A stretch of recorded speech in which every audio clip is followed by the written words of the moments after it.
Hi, I'm Maurice Dupre, and in this section we're going to discuss infinite limits and vertical asymptotes. We're going to begin with infinite limits. Let's first look at the notation. Here we have the notation for f of x approaches infinity as x approaches x naught. This is denoted limit x approaches x naught, just like usual, of f of x, but in this case equals infinity. That is, we're now allowing infinity to be a possible value for the limit itself. F of x approaches negative infinity is denoted likewise with the symbol negative in front of the infinity symbol. And this is also the case for one-sided limits. I could have the limit as x approaches x naught from the left equals infinity, or the limit as x approaches x naught from the right equals infinity, or negative infinity, as the case may be. The real question here is, what do we mean by f of x approaching infinity? How can f of x approach infinity as x approaches x naught? Well, to answer that question, we have to begin with the question, how can f of x be close to infinity? Think of a big number as being close to infinity. Of two big numbers, the bigger is closer to infinity. So when I look at the inequality f of x greater than m, that means f of x is closer to infinity than m. And so consequently, remember, when we write the limit as x approaches x naught of f of x equals plus infinity, what we're saying is no matter how close you're required to be to plus infinity, that is, you specify a big M and require f of x be bigger than that big M, no matter how close to infinity you're requiring f of x to be, you can ensure that by simply making x close enough to x naught. Well, let's look at a picture here which illustrates this. Here I've got a picture of the curve y equal f of x. Here at x equal a, this dashed line goes vertically all the way to infinity. Likewise at x equals b, and likewise at x equals c. So imagine in this case the graph of the function goes up and just keeps going up indefinitely, or as we come back in from the right towards a, it goes up indefinitely, or in this case, as I come towards b from the left, it goes down indefinitely. As I come in from the right towards b, it goes down indefinitely. Over here, as I come in from the left towards c, it goes down indefinitely, and as I come in from the right towards c, it goes up indefinitely. So in this case, the limit as x approaches a of f of x equals infinity. And notice in terms of our two-sided limits being examined by one-sided limits, notice as x comes into a from the left, the function is going off to infinity. As x goes to a from the right, f of x is going off to plus infinity. And so that means both one-sided limits are plus infinity, and therefore the two-sided limit is plus infinity. In this case, as I come into b from the left, we're going to negative infinity. As I come into b from the right, we're going to negative infinity. And so the limit as x approaches b of f of x is negative infinity. Let's look over here at c. Notice as I come into c from the left, it's going to negative infinity. As I come in to c from the right, it's going to positive infinity. So here we have one-sided limits. As x goes to c from the right or the left, we go to plus infinity or negative infinity, as the case may be. Plus or minus goes with plus and minus. And so in these cases, notice what we're looking at here are vertical asymptotes.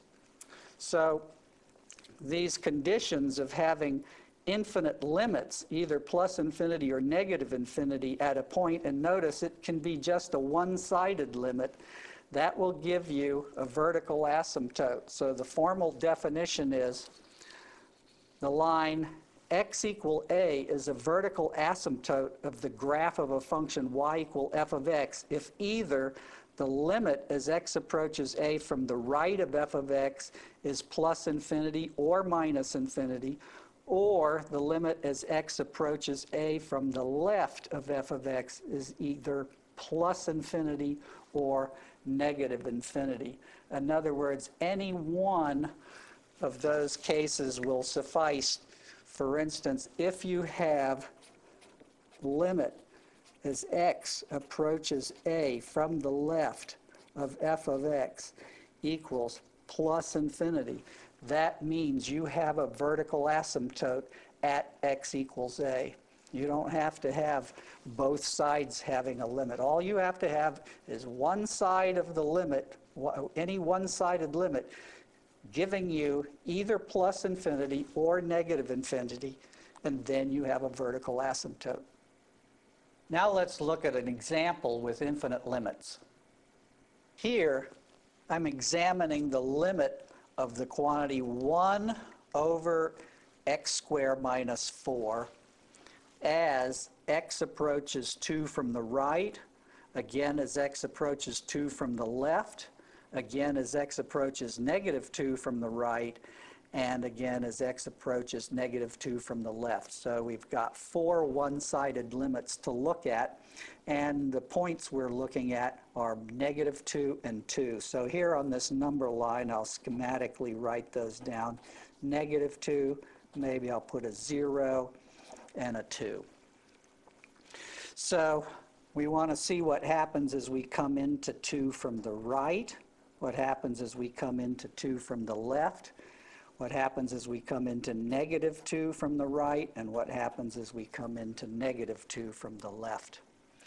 So notice that if I put x equal to either plus or minus 2, I'll get 4 here. 4 minus 4 puts a 0 in the denominator. So we know that this is going to have some kind of infinite limits in each of these cases, and the question is, in each case then, is it plus infinity or negative infinity? To analyze that, what we do is factor the denominator. If we had a similar polynomial in the numerator, you would begin by dividing the denominator into the numerator if the numerator had higher degree, but in any case, when you finally got to this remainder term that you're looking at, which is a polynomial divided by a polynomial, you want to factor everything. So we can see how the sign determines everything by factoring the denominator. So notice that will be the limit of 1 divided by, and we have an easy factorization, x minus 2 times x plus 2. So as x approaches 2, this first factor vanishes, causing this whole expression to become infinite, either plus or minus infinity, depending on which way you come in. We'll examine that. And likewise, as x approaches negative 2, this second factor vanishes, causing everything to go off to plus or minus infinity. And so whether it goes off to plus infinity or negative infinity depends on the sign of this expression. If it's positive, it's going to plus infinity. If it's negative, it's going to negative infinity in each case. So we need the sign in each one of these three regions. Notice the negative 2 and the 2 are dividing the line up into three pieces. I have the part that's to the right of 2, I have the part between negative 2 and 2, and I have the part to the left of negative 2. So first off, the numerator is positive, and so consequently the sign of the entire expression is determined by the sign of the denominator. Let's look at the denominator. If x is very big, of course, both these factors are positive. Positive times positive is positive. So out here to the right, we're definitely positive. Now, as I go from the right side of 2 to the left side of 2, this factor x minus 2 changes sign. The x plus 2 will stay the same. And so consequently, negative times positive is negative. In here, it's going to be negative. And then again, as I go from the right side of negative 2 to the left side of negative 2, this factor will change sign. causing another reversal of signs. We'll have then negative times negative is back to positive again. And of course, you can check this easily by picking a point in each region and checking the sign. If I take a very big X, obviously I get positive. Or if I take X to be negative a billion, obviously both these factors will be very negative, and negative times negative is positive. What about if I pick a simple point that's between negative 2 and 2? Take 0. If X is 0, we have negative 2 times plus 2, so negative times positive is negative. And so we see the signs. And so now, look what's going to happen as we get to positive 2 coming in from the right. This has to go off to positive infinity. As we come into 2 from the left, this has to go down to negative infinity. As we come into negative 2 from the right, this has to go down to negative infinity. And as we come into negative 2 from the left, it has to go off to positive infinity. Now, of course, we can easily see that as x goes to plus or minus infinity, this expression goes to 0, and so consequently y equals 0 is a horizontal asymptote. And if I take x equal to 0, what do I get? 1 over negative 4, or negative a fourth. So right there at negative a fourth is the high point.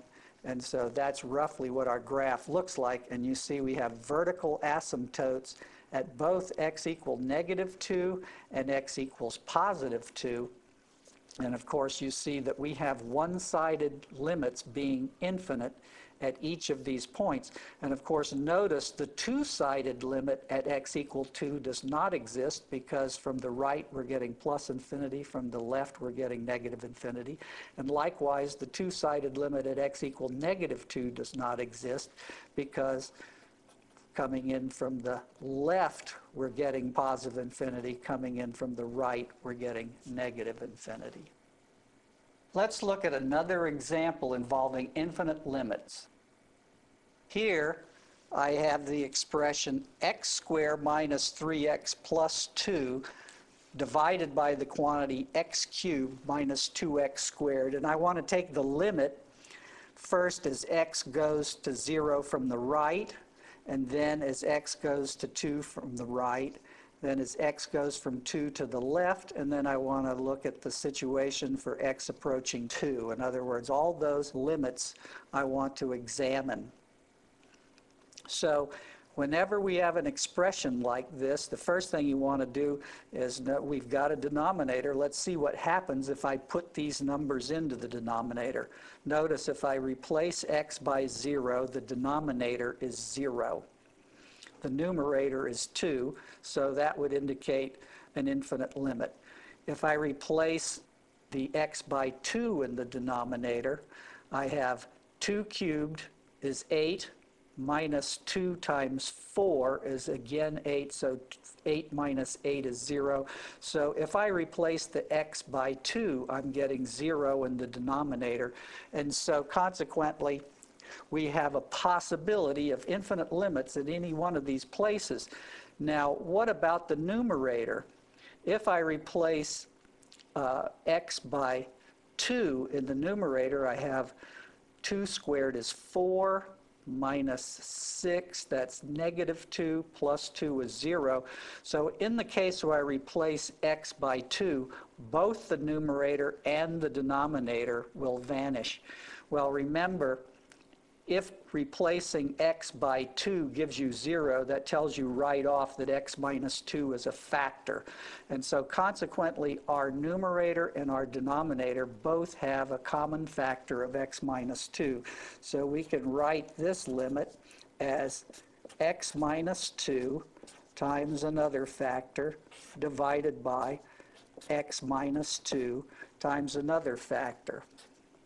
Of course, in the denominator, we easily see that the other factor is x squared.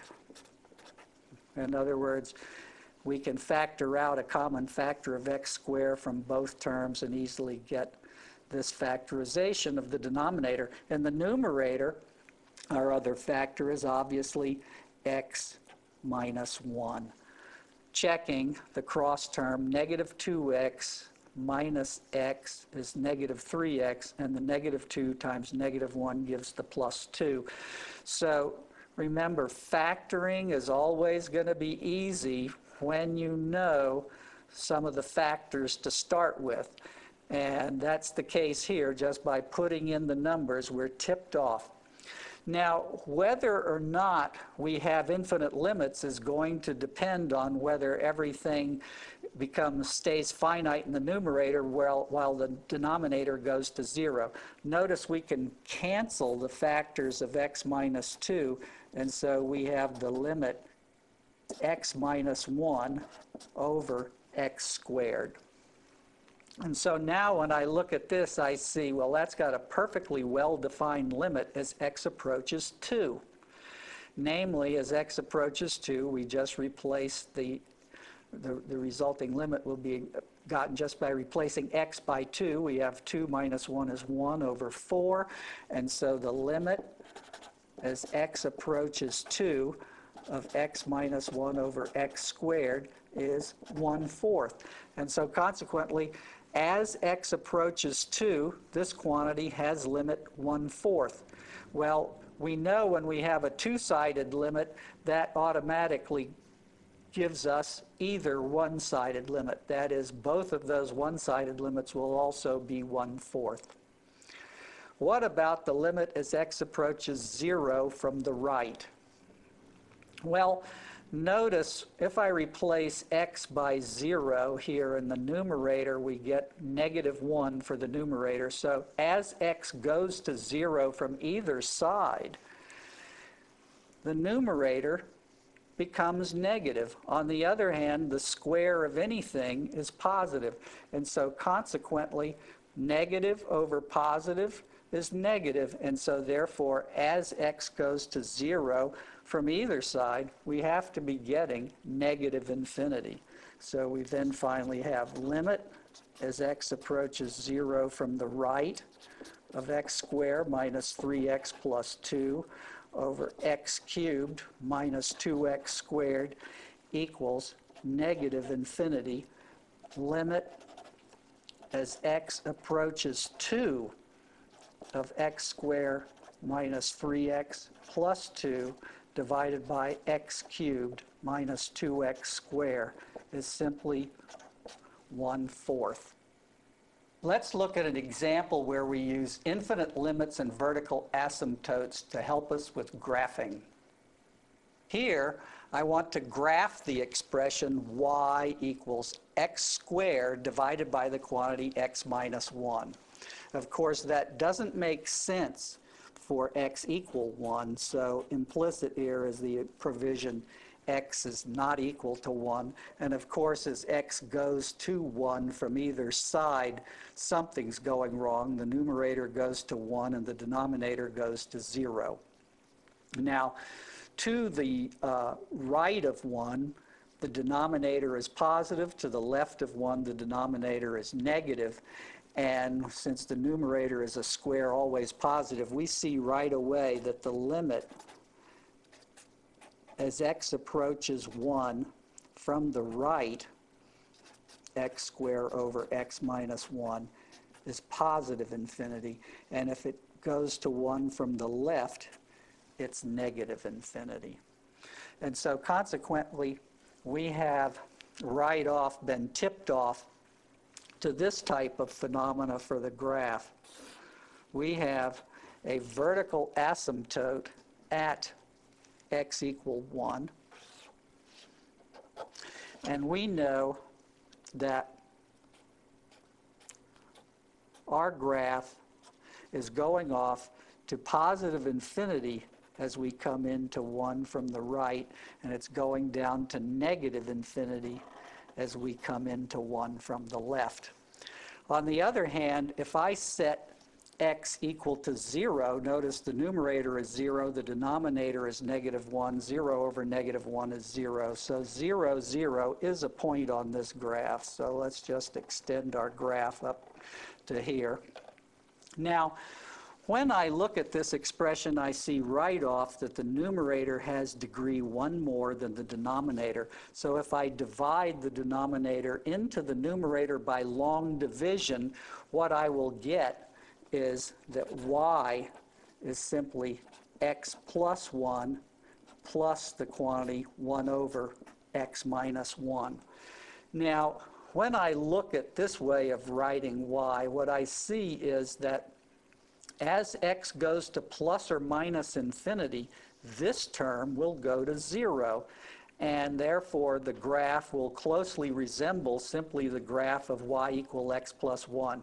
That is, I have an oblique asymptote, which is a line of slope 1 and y-intercept 1. So I'm going to indicate that right here, that oblique asymptote passes through there, and let's draw a line, a dashed line, having slope 1 passing through y-intercept 1.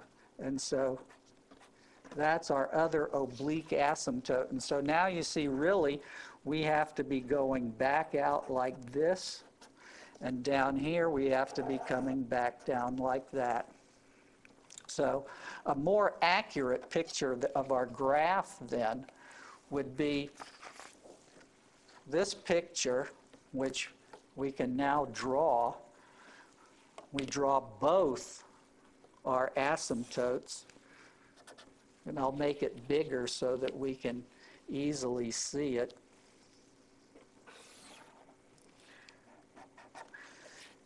So here will be the vertical asymptote at x equal 1. Here will be the oblique asymptote with y-intercept 1 and slope 1.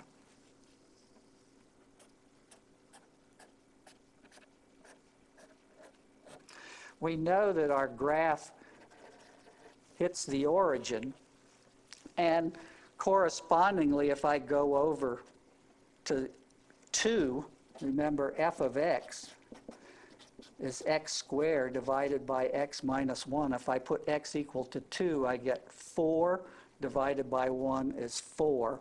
And so here's y equals 2, so go up twice as high. Right there, we have a corresponding point. Notice the symmetry here.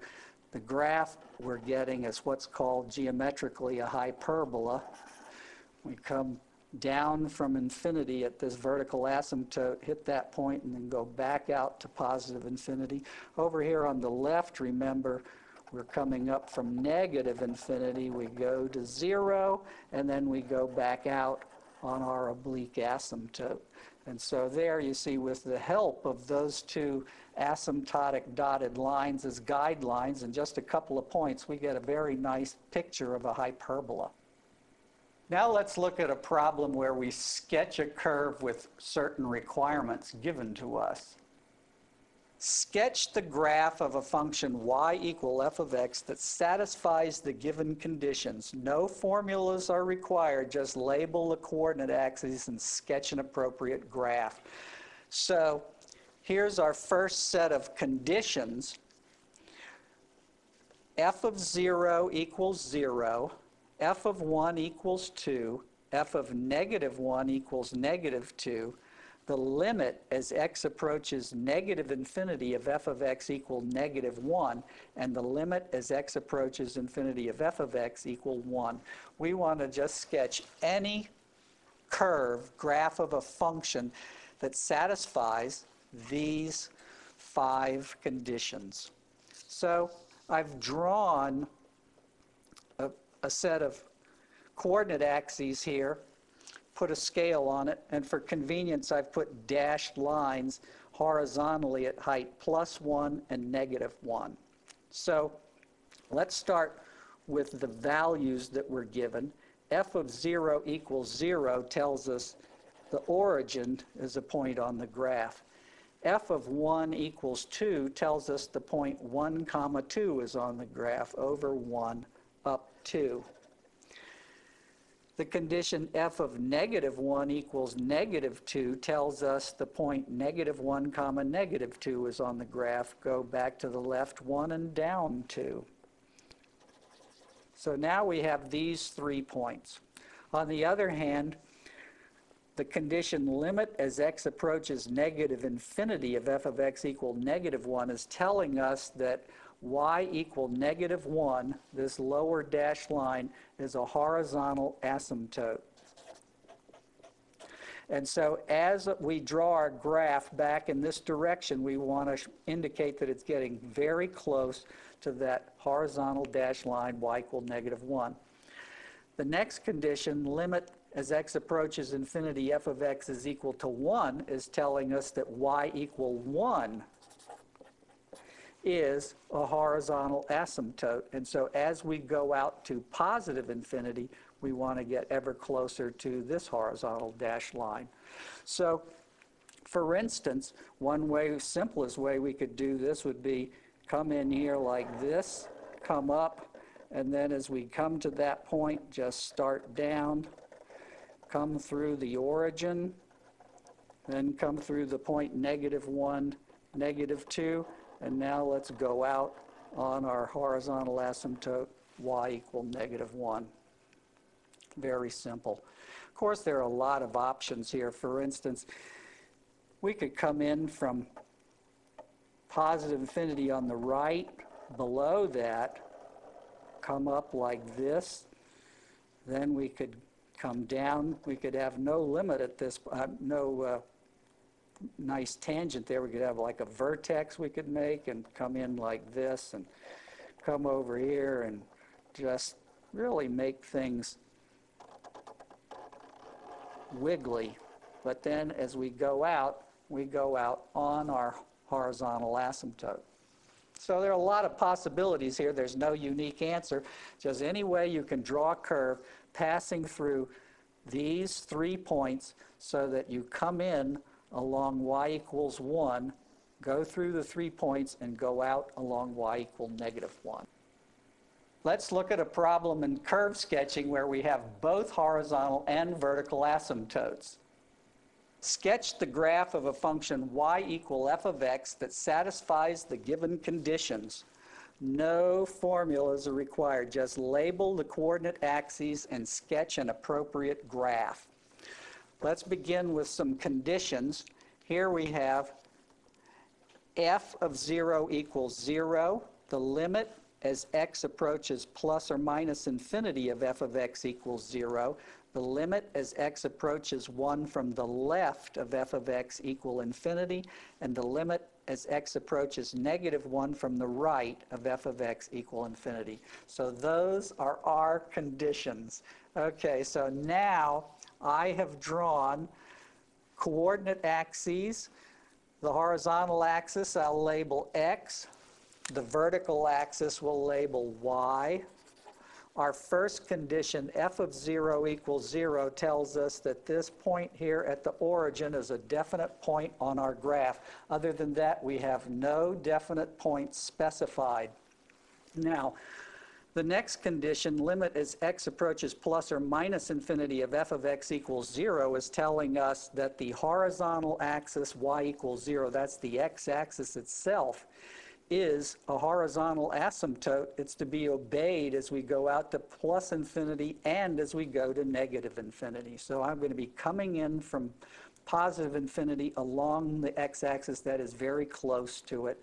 And likewise, as I go out, I will go out asymptotically to the x-axis towards negative infinity.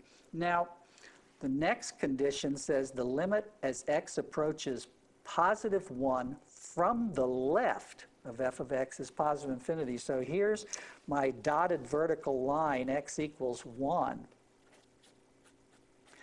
And as I come into that from the left, I'm going to positive infinity. Notice this point is a point on our graph, so as I come towards that asymptote, I'm going up to positive infinity. Then the last condition, as x approaches -1 from the right of f of x equal positive infinity, is telling me that as I go back to the left towards -1 from the right side, again, I have to go up to positive infinity. So that is the basic, simplest shape that satisfies those conditions. Now, for the part outside here going towards plus and minus infinity, we have complete freedom because none of these conditions is saying what we have to do other than that we have to be asymptotic to the x-axis. So I can come in here and do anything. I can't cross the asymptote though. And likewise, coming here, I could, for instance, come down like this and go out asymptotically to y equals 0. So there are a lot of possibilities here, but here in between -1 and +1, we need some type of shape like this. Of course, we could mess around here and do something like this if we wanted, but we still have to go asymptotically off to positive infinity as we approach this vertical asymptote x equal 1. Let's look at a problem where we find a function with given asymptotes. Find a function that satisfies the given conditions and sketch its graph. The answers here are not unique. Any function that satisfies the conditions is acceptable. Feel free to use formulas defined in pieces if that will help. So the conditions we want to consider are the limit as x approaches plus and minus infinity of f of x equals 0. The limit as x approaches 2 from the left of f of x equals infinity, and the limit as x approaches 2 from the right of f of x equals infinity. Notice what this first condition is saying. It's saying that the horizontal axis is an asymptote. As we go to plus infinity, f of x goes asymptotically to 0. As we go to negative infinity, our graph must go asymptotically to 0. And here, the fact that limit as x approaches 2 from the left and as x approaches 2 from the right of f of x are infinity both times, positive infinity, is telling us that in fact the limit as x approaches 2 of f of x is infinity. So it's got a two-sided limit at x equal 2. It has to be infinity. And so let's look at just first off qualitatively what it must look like. I've drawn a coordinate axis system here with the vertical dotted line x equals 2, which is our vertical asymptote prescribed by these two conditions. And so our graph is coming in from positive infinity along roughly on the x-axis because it goes out asymptotically to 0 here. So we come in here, go off to positive infinity. Likewise, if we come back this way, we have to go asymptotically to 0. So as we come in here, we're going up to positive infinity. Now, a simple thing to do to try to get a formula here that satisfies the first conditions, we know 1 over x goes to 0 as x goes to plus or minus infinity. But that won't satisfy these conditions. And so the next thing we could do, we need the denominator to go to 0 as x approaches 2. And so let's just put x minus 2 in the denominator. Now, with 1 over x minus 2, for x to the right of 2, we're positive. For x to the left of 2, we're negative. And so that would go down to negative infinity as we went into 2 from the left. So that's no good. But to make it positive all the time, all I have to do is square it. And so consequently, 1 over x minus 2 quantity squared, notice as x approaches 2, that goes off to infinity. And so consequently, this function, f of x equals 1 over the quantity x minus 2 squared, is really about the simplest function we could choose. Actually, you can put any even power there, and all these conditions will be satisfied. That is, even positive power, such as 1 over x minus 2 to the 18th power, for instance, would work.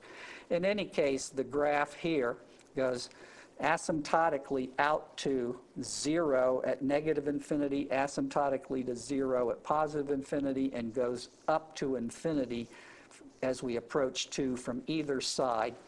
To get a definite point, if I take x equals 0, notice 1 over negative 2 squared. Negative 2 squared is 4, so we have a fourth. So on this scale, we would be crossing the x-axis right about there. And if I were to come over here to x equal symmetrically to 4, if that's 0 and that's 2, there's 4. If I put x equal 4. 4 minus 2 is 2 again. Squared is 4. So there again, we're a fourth. And so now to draw our graph, you can see this expression is always positive, so it never really touches the horizontal axis, but it comes in very close as we're coming in from infinity. It's making a very sharp turn here and going off to positive infinity, and likewise it's doing the same thing as we come in from the right. In other words, looking at this, as we go out to positive infinity, we're going asymptotically to 0. As we go out to negative infinity, we're going asymptotically to 0. As we come into x equal 2, from either side, we're going asymptotically off to plus infinity. And so there's our graph. One thing to notice about these types of graphing problems is very common with these rational functions, and that is an enormous amount of qualitative information is given to you just by a couple of points and knowing the asymptotes. If you draw the graph consistent with just a few points in the asymptotes, it'll come out very accurate every time. Well, we've discussed vertical asymptotes and infinite limits and how to use them in curve sketching and graphing. Remember, anytime you're dealing with a polynomial or rational function, which is a quotient of polynomials, to find the asymptotic information, the best thing to do is to factor the numerator and denominator. Then once you've found all the asymptotes, the qualitative sketch will usually give you everything you need to know.